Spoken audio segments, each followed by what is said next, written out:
మల్లన్న మొన్న ఆయన టీవీ షోలో మాట్లాడుతూ అవార్డులు కొన్నారు అన్న విధంగా మాట్లాడుతూ ఉన్నాడు. కొంతమంది కూడా అవార్డులు కొన్నాడు అల్లు అర్జున్ అని మాట్లాడుతున్నాడు.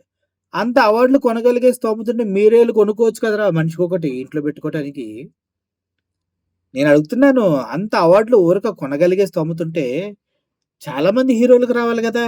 చాలా సంవత్సరాల నుంచి తెలుగులో ఒక్కళ్ళకి కూడా ఉత్తమ నటుడు అవార్డ్ ఎందుకు రాలేదు? మీరు కొనిచ్చలేదు కదరా! మీరు కొనిస్తారు కదా! మీ నిజంగా దమ్ముంటే, మీ మాటల్లో పౌరుషం ఉంటే, మీరు నిజంగా ఒక అమ్మ, అయ్యకి పుట్టినోళ్ళైతే, ఒక నేషనల్ అవార్డ్ కొని చూయించండ్రా.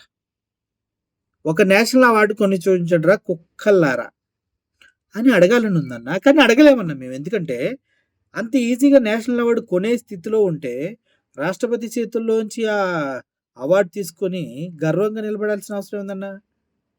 మీరెళ్ళొచ్చు కదా! మీ 'తెలంగాణ' మూవీనో, లేదు అడుగుతున్నారు కదా! ఆ మూవీకి రావాల్సింది కొట్టేశారు. ఈ మూవీకి రావాల్సింది కొనేశారని.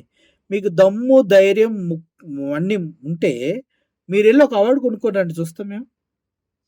అవార్డ్ కొనుక్కురండి అప్పుడు మాట్లాడతాం. చాతకాని మాటలు, చేతకాని ప్రేరేపణలు. ఎదుటివాడి మీద రుద్దటానికి తప్పించి ఎందుకు పనికిరావురా మీయి వేస్ట్ ఫెలోస్.